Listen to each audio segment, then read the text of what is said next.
we'll stage a camera. Sometimes she'll ask me to put a camera in a different room so that you walk out of one room and the other, you just get picked up by the next camera in the next room. So for Yuri, it's still Yeah. playing for Warner, even though there is cutting going to be Yeah. involved. So you're I still love that. playing the scene top to Yeah. finish, you know. Yeah, it's really fun. I love that about Amy and her sort of her spirit. It reminds me of like, when I was a kid, there would be the kids who would really commit to the make believe, and then there were the kids who would drop, they'd sort of get a little bit bored and drop out and move on to the next thing. And I just loved the kids who wanted to stay, like, let's go deeper into this.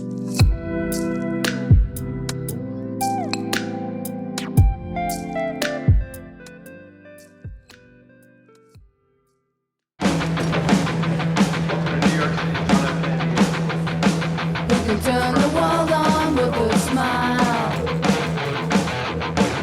You take a nothing day and suddenly make it all seem worthwhile. One and two, girl, and you should know it. With each glance and every little movement you show it. Love is all around, no need to fake it. You can never down, why don't you take it? You're gonna make it after all. You're gonna make it after all. Oh, hello. You missed your car. They pollute. I thought maybe you'd been abducted by aliens. I wasn't. There was a whole welcoming presentation awaiting you. All the young girls from the school were lined up to meet you. They had a special dance plan for you. They were so excited. Oh, well, they know. They stood out here for 2 hours. They had to go back to school. Half of them were crying. They'll toughen up, or they'll quit, one or the other. I need a toilet. Hello, I'm Luke Kirby, and I play Jack McMillan on the new Prime series Étoile, and I'm very lucky to be here with the much lauded uh, David Mullen, uh, cinematographer extraordinaire. Can I call you a cinematographer? Yes. Okay. I recommend to anybody who ever has a Zoom call that they call David in advance because he will give you an exact rundown of how you should situate your iPad, which curtains to pull, what have you, should you be so lucky. David, thank you for coming on board today, and thank you for that great clip. I was happy to participate in it in some capacity. Um, do you want to just explain to us why you picked that clip a little bit? I just also just want to say that, you know, I've known you as long as I've known Dan and Amy because we did the pilot for Maisel together in fall of 2016. I think the first thing we did was that little underground cabaret That's right. scene Yes, indeed. featuring George McCready as Wow. Bruce, and I Well, said, yeah, it's been a pleasure to be in your company this long. yes, very Yeah. 9 years, yeah. So Very interesting yeah, times. must have been 18 when we started. So That's right. Yes, exactly. yeah, 17. yeah. So it was it's I couldn't vote. Sorry. been a wonderful run here. So Yeah, indeed. yeah, I picked that clip partly as a demonstration of the kind of fast blocking, walking, talking thing that we do a lot on with Amy, but also that I don't think a lot of people are aware of the logistics behind the fact that we started shooting Étoile in like March of last year. Last year, yes, and we built the office sets first in Paris. Right. So the first day one of the 7-8 month shoot of Étoile was that scene where you walk into your office with Lou Right. in that sunset sort of lighting I did. We didn't shoot the first half of that walk and talk till we got to New York. We had to shoot the bathroom portion first because we built that bathroom set while we were doing another scene at this church. So they matched what they thought the background would be out that bathroom door to this hall that's at the Lincoln Center.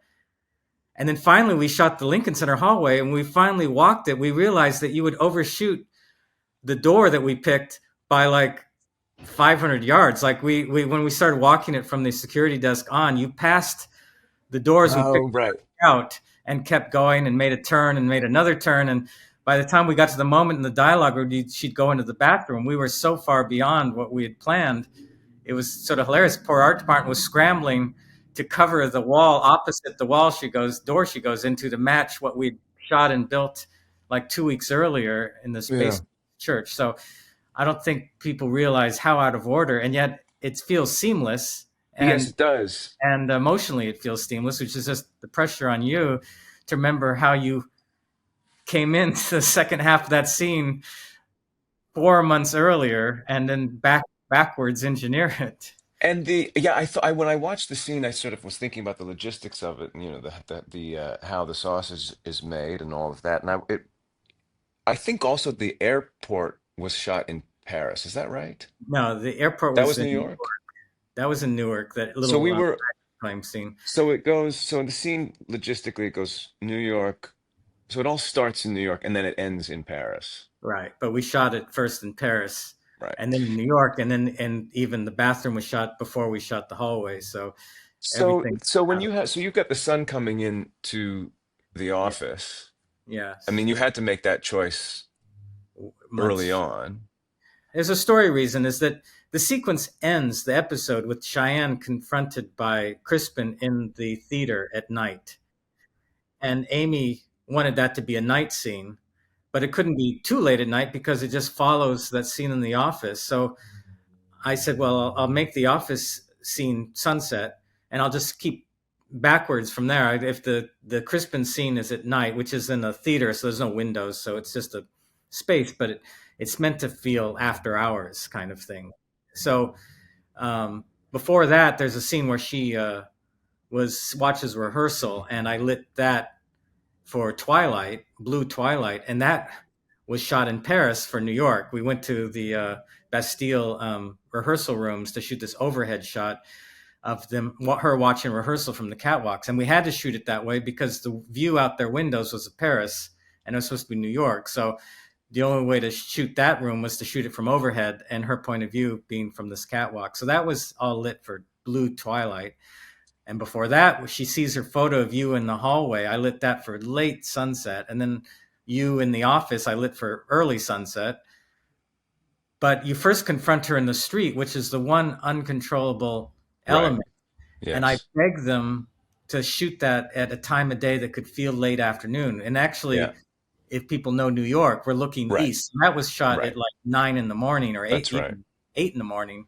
But I figured as long as the sun is low and it's backlit, it'll flow into the Well, sunset yeah, light. geographically it works in terms of how the light is shining into the office. So is that something that when you're considering when are you talking about that, you know, in advance of like are you thinking about where the sun's going to land on the building that we're trying to I only think of it in terms of two dimensionally. Like one thing I don't do is like say, oh, we're in Jack's office and Jack's office faces east or west.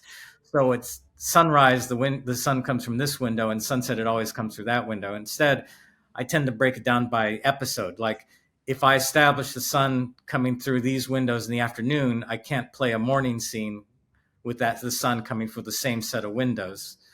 But if the next episode comes along and I decide I wanted the or morning sun to come from the other windows, then I keep it consistent within an episode because I figure that's the length to which an audience might remember the light and the space. But I don't try to nail it down that your office faces west or right east. obsess over the elliptic and Yeah, yeah, because yeah. Yeah, that would drive you crazy and take years, right. I'm sure.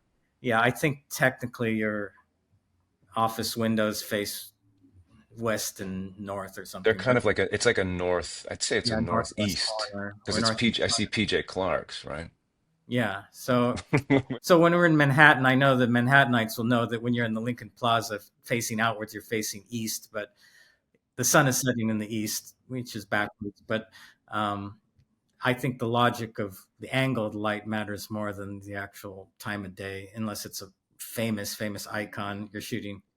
Uh, so uh, so that was the hardest thing, was just to get them to schedule that scene outside at the Lincoln Center, because we had other days stuff to do at the Lincoln Center. And I said, if we could shoot that scene first up when it's sunrise, it'll look like sunset.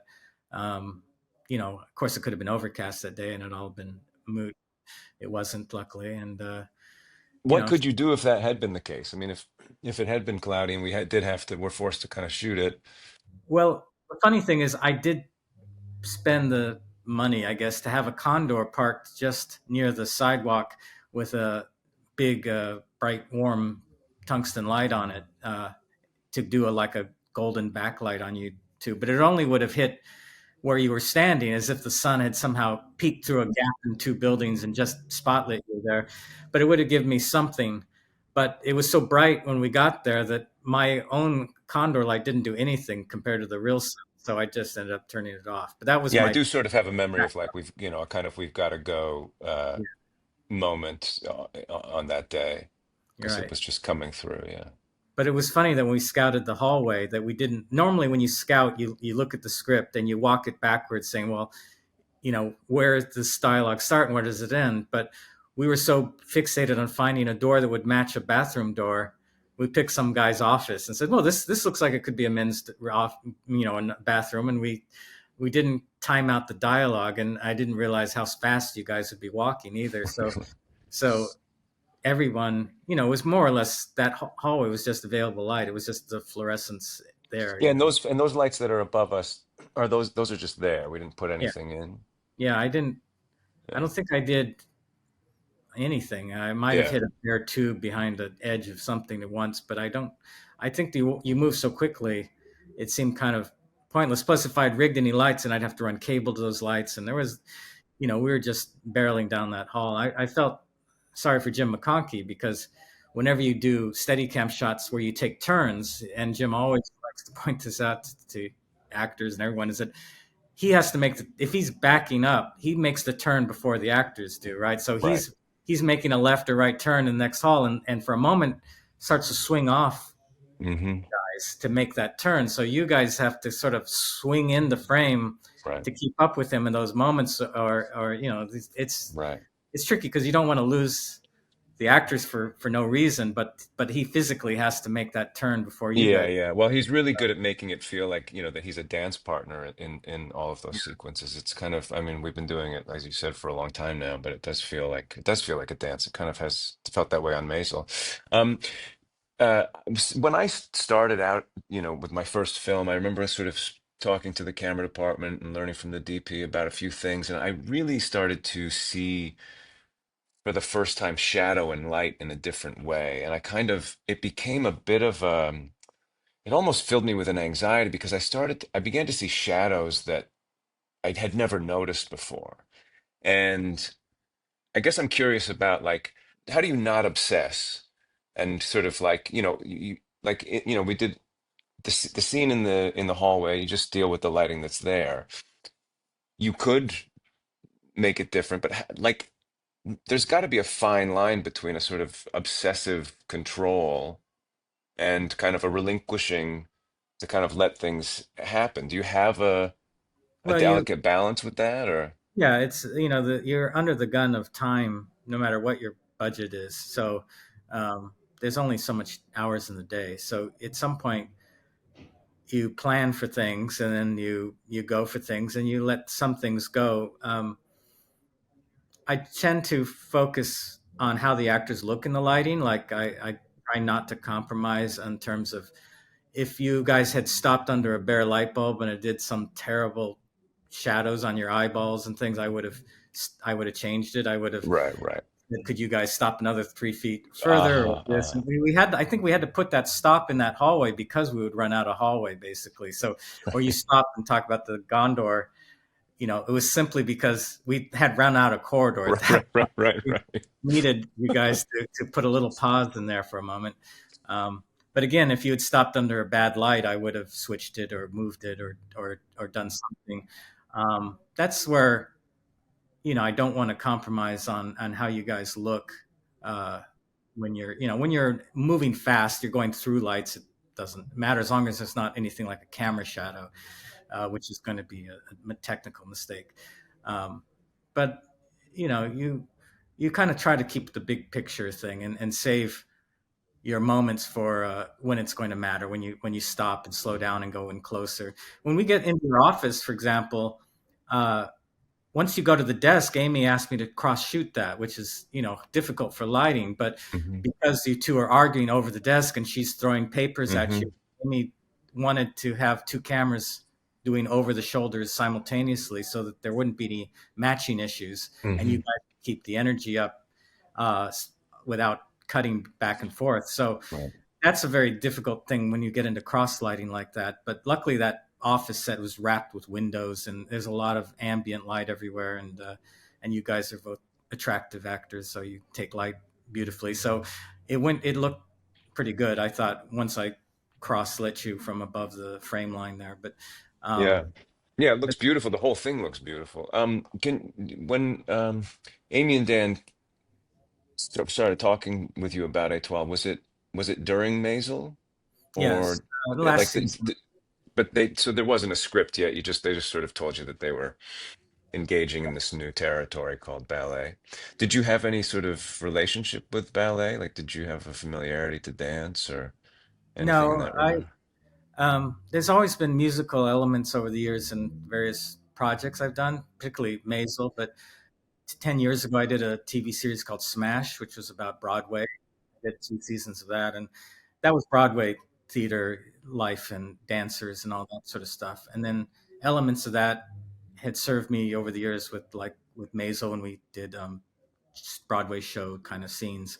But ballet specifically, I've never done before. So I watched a lot of ballet on YouTube and documentaries. And Alex, my other DP, Nepomniachtchi, he has more of he knows he's been going to ballet on his own, so he knew it more than I did. But we went to together. We went to the Met to watch some ballet and look at ballet movies and stuff. So But did it make you think about in terms of like lighting a dance, like, you know, did that, I mean, I guess with Smash and Maisel, there was a lot of, live performances that you were shooting, so you have a yeah, familiarity and to we've that. worked with some Broadway lighting designers, Yeah. uh, and we brought in a lighting designer in New Jersey when we did the some of the avant-garde pieces, and she lit the stage and we worked around with her to work out the looks of the stuff.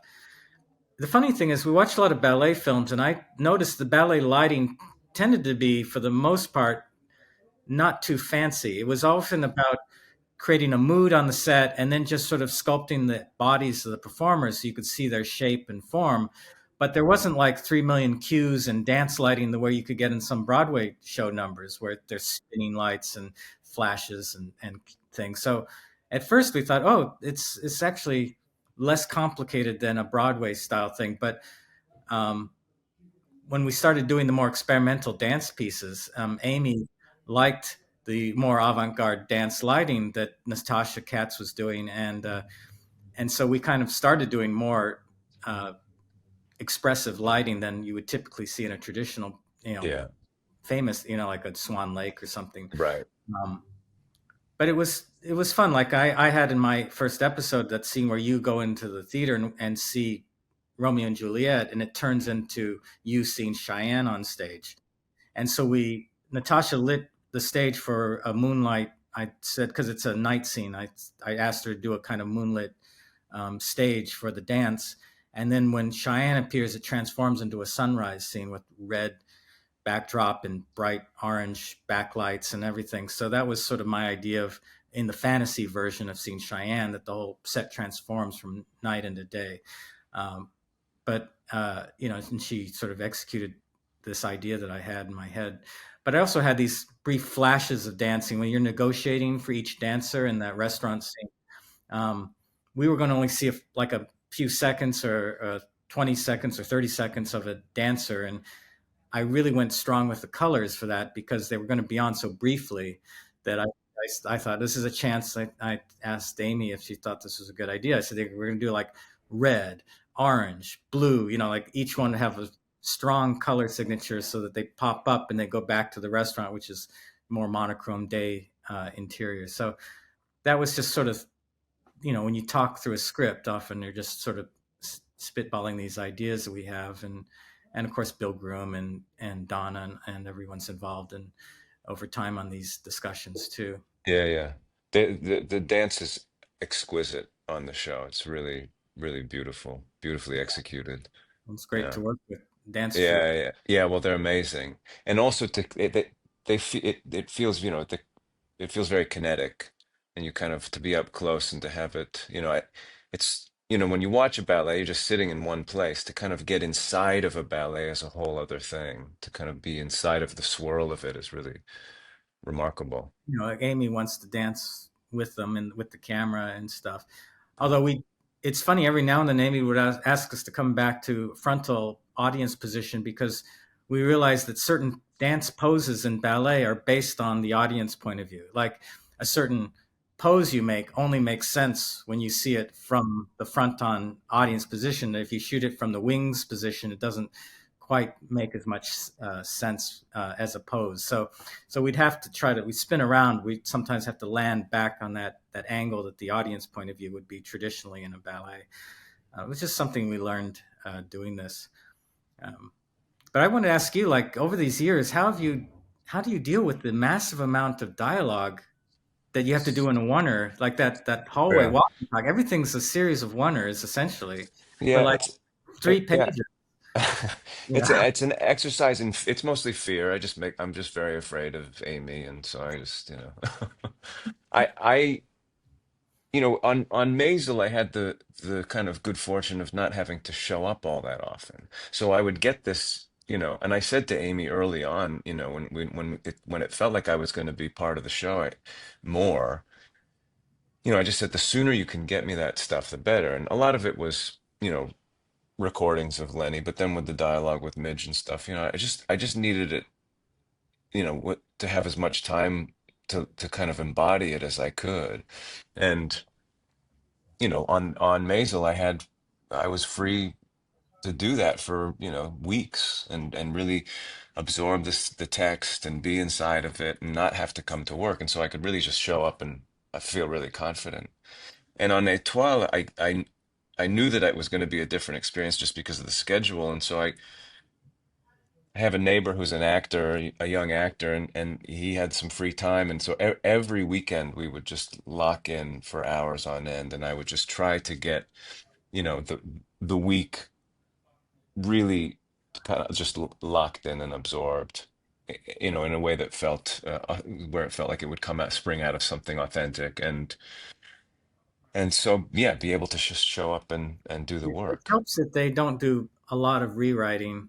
I've been on some TV shows where they're literally handing new pages as the actors Yeah, walk on set yeah, yeah, and expecting them to just rememorize a yeah. scene on the No, spot. I've had that experience too. And no, Amy and Dan, we were together last night, and they were talking about how they make a real effort to not do that. And they understand that, that what they want from actors is for them to show up and do what was asked of them, and not sort of be sprung with surprises, because I think there's in what's being asked of them, there's a lot of surprises to happen already.